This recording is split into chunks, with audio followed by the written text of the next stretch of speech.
Շնորհակալություն, պարոն վարչապետ, կրկին գալով ընտրությունների թեման,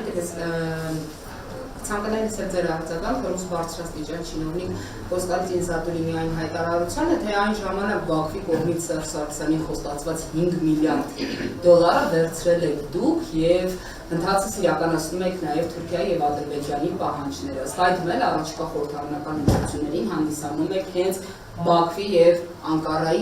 այսպես կոչված սրտի թեկնածու։ Նա նաև հավելել է, նշել է, ձեզ համեմատել է Մավրի հետ, նշելով նաև, որ Մավրը անում է իր գործը եւ Մավրը հեռանալու մտադրություն չունի։ Վստահ գիտեք, որ սա առաջին դեպքը չի, երբ ռուս տարբեր կալիբրի չինովնիկներ նման հայտարարություններով են հանդես գալիս Հայաստանի գործող իշխանության կամ հայ ժողովրդի հասցեին եւ ըստ այդմ կցանկանայի լսել ձեր արձագանքը նախ Զատուրինի հայտարարության վերաբերյալ եւ դրան զուգահեռ նաեւ եթե այդուհանդերձ վերցրել եք այդ գումարը, ապա որպես Հայաստանի Հանրապետության ղեկավար խնդրում եմ հաշվետու լինել, թե ինչի վրա եք պատրաստվում ծախսել այդ գումարը։ Այս այն դեպքը չի, էլի որ ասում են այս 5 միլիարդը բան չի։ Նկատի ունեմ դա լուսանկար չի 5 միլիարդ, այս 5 միլիարդը ոնց որ նման է մյուս 5 միլիարդին։ Հիմա ասենք օրինակ Հայաստանի Հանրապետության պետական բյուջեն 5 միլիարդից ավել է կամ ինչ որ մի ժամանակում 5 միլիարդով ավելացել է։ Այդ 5 միլիարդը ումա նման։ Էլ չեմ ասում տենց տարբեր միլիարդներ։ Երկրորդը այստեղ մի հատ նրբություն կա, որի վրա ուզում եմ ձեր ուշադրությունը հրավիրեմ։ Ընդհանրապես այդ թուրք, ադրբեջան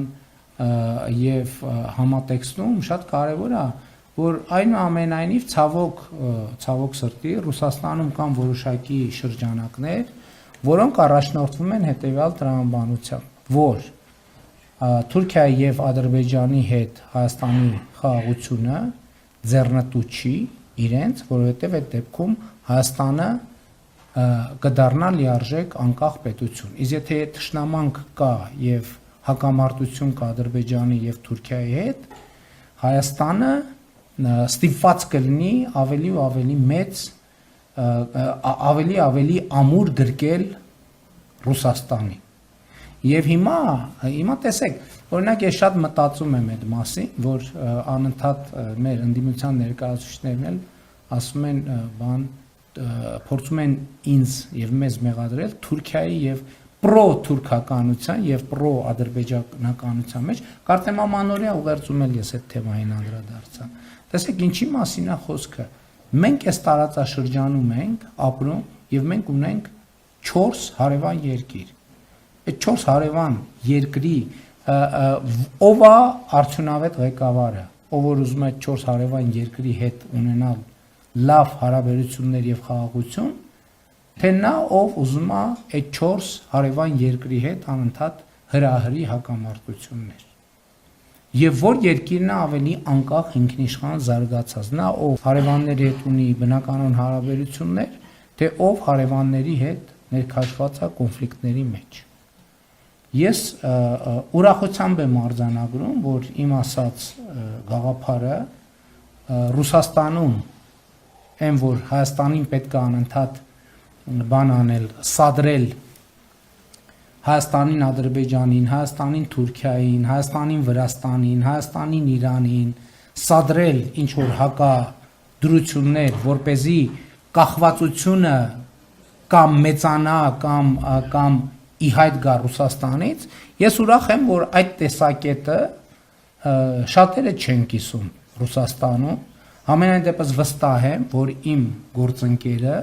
Ռուսաստանի Դաշնության նախագահ Վլադիմիր Պուտինը այդ տեսակետը չի կիսում եւ գիտեմ նաեւ, որ Ռուսաստանի Դաշնության կառավարության ղեկավար Միխայել Միշուստինը եւ Ռուսաստանի կառավարության բազմաթիվ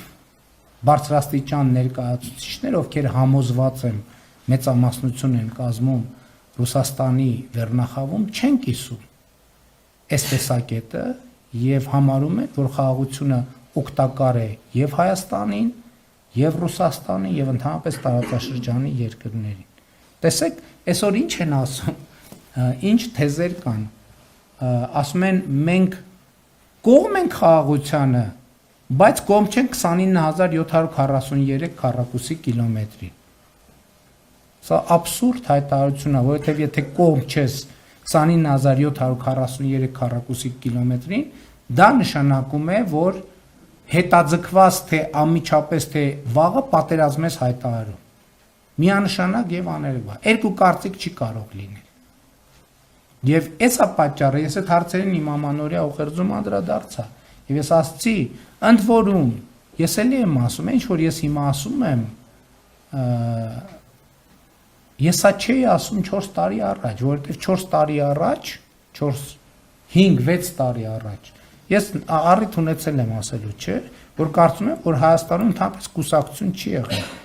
Եղել է մի կուսակցություն իր մասնաճյուղերով, Հայ հեղափոխական դաշնակցություն, գիծ, չէ, ՀՀՇ գիծ Հայ հեղափոխական դաշնակցություն, ԲՀԿ գիծ Հայ հեղափոխական դաշնակցություն եւ ՔՊ գիծ Հայ հեղափոխական դաշնակցություն։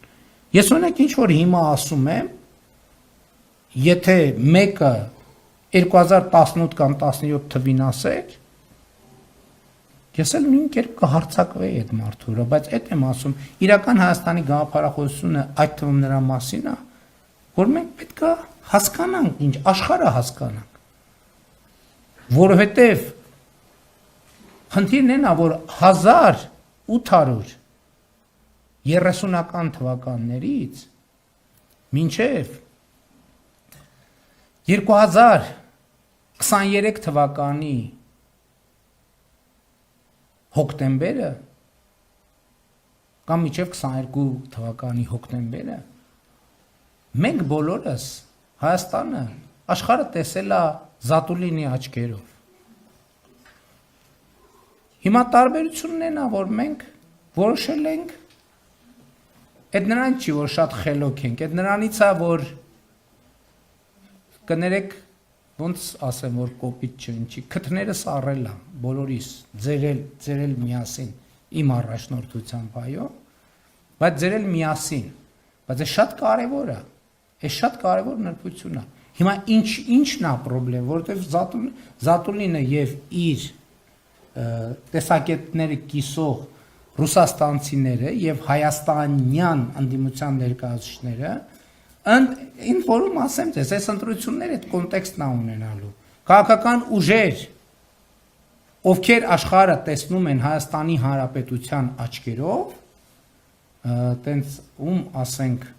Հայաստանի Հանրապետության, որ անձնավոր ենք էլի, որ կյանքը աշխարհը տեսնում են Հայաստանի Հանրապետության աչքերով եւ ուժեր, ովքեր աշխարհը տեսնում են Զատուլինի աչքերով։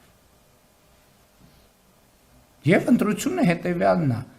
Հայաստանի քաղաքացիները 2026 թվականին պետք է մի ընտրություն կատարեն, ում տեսածին են իրենք վստահում, իրենց աչքերին են վստահում, թե Զատուլինի աչքերին են վստահում, իրենք համաձայն են, որ մենք էլի մտնենք այն պատմության մեջ, այն պատմության ցիկլի մեջ, որը սկսվել է 1800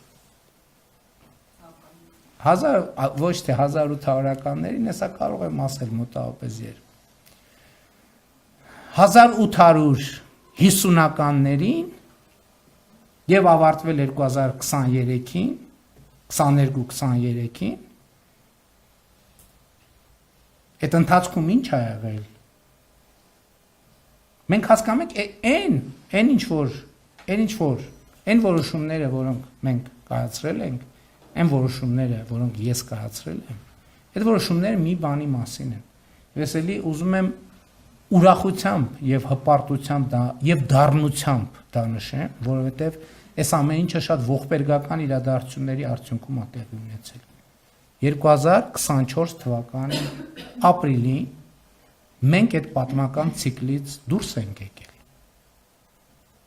Մենք դուրս ենք եկել պատմության զոհասեղանին դրված ազգի եւ պետության կարգավիճակին։ Եվ ոտք ենք դրել ազատ, ինքնիշխան, զարգացող, խաղաղ պետության ճանապարհին եւ այդ ճանապարհը անցել ենք եւ ասեմ ձեզ անցնում ենք սպասվածից շատ ավելի մեծ արագությամբ եւ արդյունավետությամբ։ Հիմա Այս ընտրությունը ինչի մասին է լինելու 2026 թվականի